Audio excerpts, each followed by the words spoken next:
इसको तो आप जानते होंगे, आजकल चर्चाओं में है। और अगर नहीं जानते तो अभी कुछ दिन पहले इसने अतुल सुभाष केस के ऊपर अपनी टिप्पणी दी थी, जिसमें इसने केस को एक साइड रख के फेमिनिज्म और पैट्रियार्की घुसेड़ दिया था और भाई अतुल सुभाष की वाइफ को ही विक्टिम बता दिया था, जिस वजह से लोगों ने इसे बहुत हेट दिया था। और इतना ही नहीं, एजे बहरो के वीडियो पर रिएक्ट करते हुए उसे मिसोजिनिस्ट पोटेंशियल रेपिस्ट बोल दिया था। और तुम सोच रहे होंगे इस एक बात को बोलने के लिए मैंने इतने सारे एंगल क्यों बदल दिए, ये तो मैं सीधे सीधे भी बोल सकता था। तो हाँ, मैं तो सीधे सीधे बोल सकता था, लेकिन जब तक बातें और कैमरा 360 ना घूमे, इस बंदी को लगता ही नहीं कि बात में दम है। Because they want to discredit feminism. Feminism is about fighting patriarchy. Why does the concept of alimony exist? Not get educated or financially independent. Now, if you have a problem with the laws, और don't worry, अब मैं सामने से ही बनाऊंगा। भाई ये तो shorts बनाती है, मुझे 10 मिनट का वीडियो बनाना है। 10 मिनट तक अगर मैं यही बकचोदी करते रहूंगा तो वीडियो बन गया मेरा। अरे मुझे चक्कर आने लग गया अब। और कहीं पे मैं अटक गया और मुझे कट लगाना होगा तो मैं सीधे सीधे कट लगा सकता हूँ। मुझे कट लगाने के लिए ऐसे घूमने की जरूरत नहीं है। तो भाई ये है ऑकवर्ड गोट, ऐसा इनका सोशल मीडिया कहता है। और कहने को तो ये साइकोलॉजिस्ट और थेरेपिस्ट भी है, लेकिन हर बात पे फेमिनिज्म घुसेड़ देती हैं। मतलब यार ये भी तो हो सकता है कि इसकी साइकोलॉजी कहती हो कि थेरेपी लेने लोग आए ना आए, लेकिन फेमिनिज्म की बात करूंगी तो भाई व्यूज़ तो आए जाएंगे। सच में यार तुम तो लोगों का माइंड पढ़ लेती हो, कमाल हो यार तुम। और हाँ, इसके नाम पे गोट इसलिए आता है क्योंकि फेमिनिज्म के नाम पे कुछ भी बकरी हैं। देखा, तुम्हारा भाई वर्ड प्ले भी कर लेता है, तो इसी बात पे कर दो लाइक। ये खुद को थेरेपिस्ट और लोगों को पोटेंशियल रेपिस्ट बोलती है, लेकिन भाई जिस तरीके से तुमने फेमिनिज्म के लिए, अगर मैं उसे फेमिनिज्म का बलात्कार कह दूँ तो गलत नहीं होगा। मतलब तुमने फेमिनिज्म को टॉक्सिक फेमिनिज्म बना दिया। growing up, did your parents ever change in front of you? If your dad was comfortable changing in front of you and you saw his nipples, but did not see your mom shirtless, it means that your upbringing was sexist. ये क्या है, upbringing is sexist? मतलब तुम हर word का meaning इतना गलत कैसे निकाल लेती हो? जो वर्ड तुम यूज करना चाह रहे हो उसे सेक्सिस्ट नहीं, न्यूडिस्ट कहते हैं। और सेक्सिस्ट का मीनिंग ये नहीं है कि हर जेंडर एक साथ नंगे होकर घूम रहा है। भाई सेक्सिस्ट का मीनिंग होता है जो हमारे सोशल रोल बांटे जाते हैं वो सेक्स के आधार पर ना बांटे जाएं। Don't you think male body female body से काफी अलग है, दोनों के स्ट्रक्चर काफी अलग है। मतलब तुम कैसे साइकोलॉजिस्ट हो जिसे ये समझ नहीं आ रहा कि अगर मॉम घर में टॉपलेस घूमने लगी तो भाई ह्यूमन मेंटेलिटी चेंज हो जाएगी, हमें लगेगा ये सब चीज़ बहुत नॉर्मल है। फिर तो भाई चेंजिंग रूम का कॉन्सेप्ट ही हट जाएगा, कोई कहीं भी कपड़े बदल रहा होगा। अगर किसी लड़के ने टी शर्ट उतार के घूमने लगा तो लड़की भी टॉपलेस घूमने लगेगी। लड़का और लड़की में क्या डिफरेंस रह जाएगा? खुद को साइकोलॉजिस्ट बोल के तुम ये कैसे साइकोलॉजी प्रमोट कर रही हो? भाई पहले स्मोकिंग अल्कोहल इतना नॉर्मलाइज कर चुके हैं हम फेमिनिज्म के नाम पे। भाई कपड़ों की लेंथ छोटी हो गई है और तुम कह रही हो कुछ भी मत पहनो, ये भी उतार दो।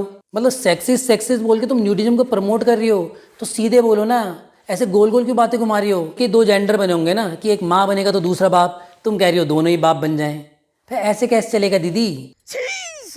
Why does the concept of alimony exist? It's to protect a financially weaker group of people, which is usually women. तुम ये थेरेपी दे किसे रहे हो? उन लड़कियों को जो फेमिनिज्म को इस तरीके से नहीं देखते, मतलब फेमिनिज्म को फेमिनिज्म के तरीके से देखते हैं, उनको तुम कन्वर्ट करना चाह रहे हो टॉक्सिक फेमिनिस्ट में, या तुम लड़कों को डराना चाह रही हो कि देख लो लड़कियां ऐसी भी कर सकती हैं। भाई पहली शादी के नाम से गांड फट रही है, तुम ऊपर से और डरा लो। अरे बड़े खतरनाक लोग हैं। हमारी बकरी ने, ऑकवर्ड गोट ने एजे बहरो की कुछ रील्स उठाई और उस पर रिएक्ट करते हुए भाई उसे मिसोजिनिस्ट पोटेंशियल रेपिस्ट बोल दिया। Misogynistic potential.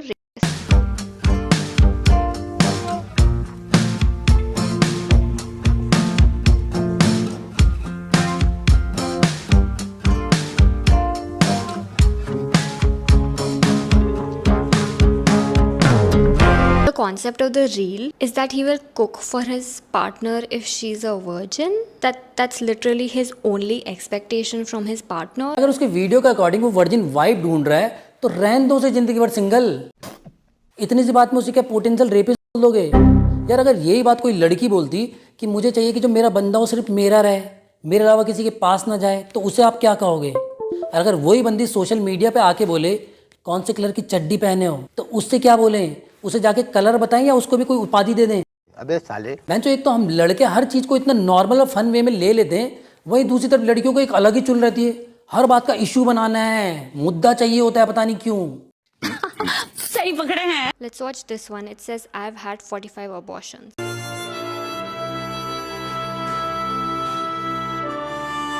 जो अबॉर्शन वाला वीडियो है इसकी अपनी खुद की सोच नहीं है जो तुम इसे जज कर रही हो। इसने किसी को बोलते सुना था तो उसने वो इशू रेज किया, अपनी वीडियो में हाईलाइट किया, वीडियो में दिखा दिया। जब वो लड़की ने बोला था तब कोई दिक्कत नहीं थी, इसने अपनी वीडियो में बना के सामने लाया तो भाई एक बहुत बड़ी प्रॉब्लम है, ये तो मिसोजिनिस्ट है, पोटेंशियल रेपिस्ट है। मतलब यार, तो फिर वो लड़की क्या है जो बोल रही है मैंने 45 बच्चों को मारा, मतलब 45 कराएं या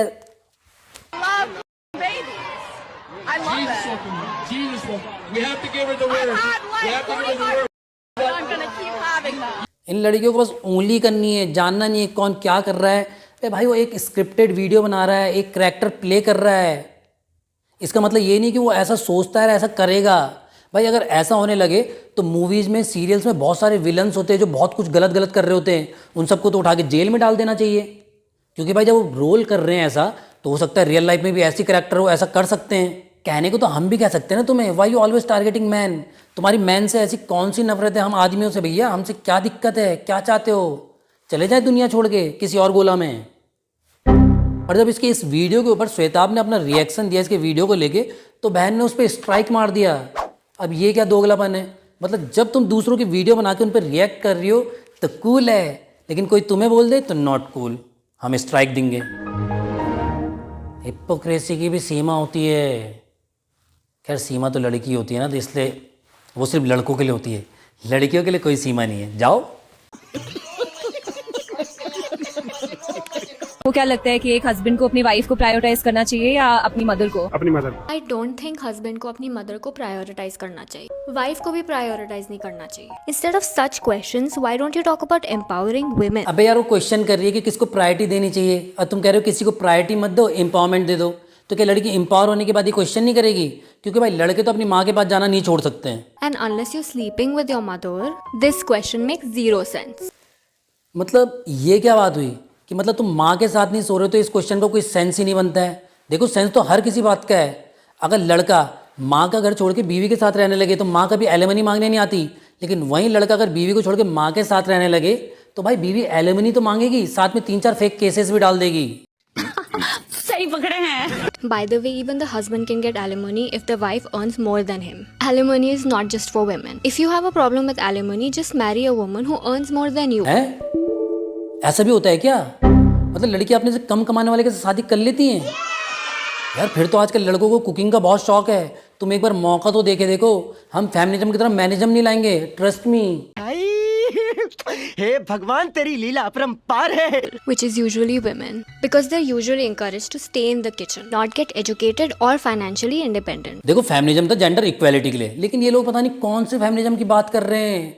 मिल तो गई है जेंडर इक्वालिटी, एटलीस्ट जो सोशल मीडिया पे फेमिनिज्म की बकचोदी कर रहे हैं उन सबको तो मिल चुकी है, वो जो मर्जी वो कर पा रहे हैं। इवन लड़कियां सोशल मीडिया पे कपड़े बदलते हुए वीडियो बना के डाल रही हैं और लौंडे कुकिंग के वीडियो डाल रहे हैं।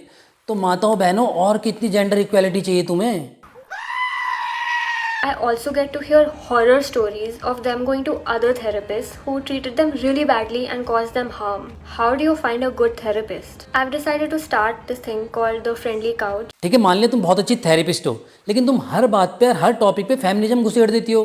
कल के दिन कोई लेडी तुम्हारे पास आएगी कि मेरी शादी में थोड़ी प्रॉब्लम चल रही है, तुम भाई उस प्रॉब्लम को शॉर्ट करने के बदले उसे बोलोगे एलिमनी ले और निकल ले। तो ऐसे तो नहीं चल पाएगा दीदी। Why do you think you're a disappointment? What makes you think you're a failure? Okay, this is not correct. We have to change this. I want you to hold this little emotional support quote, okay? You look really cute with it. We can't instantly change the way you think about yourself, but we can change how you talk about yourself. Instead of saying, I'm a complete failure, just say this: I didn't meet my expectations and I'm super disappointed. You're not a failure, okay? इतनी बातें तो मैं भी समझा लेता हूँ अपनी बंदी को, तो इसका मतलब मैं भी थेरेपी दे सकता हूँ। तो भाई लोग कल से मैं इंस्टाग्राम पे थेरेपी दूंगा, मुझे फॉलो कर लो फटाफट। और अभी मैं चल रहा हूँ, वीडियो कैसा लगा कमेंट करके बताना। और हाँ, फ्री थेरेपी के लिए इंस्टाग्राम पे मुझे फॉलो कर लो। अभी मैं चलता हूँ।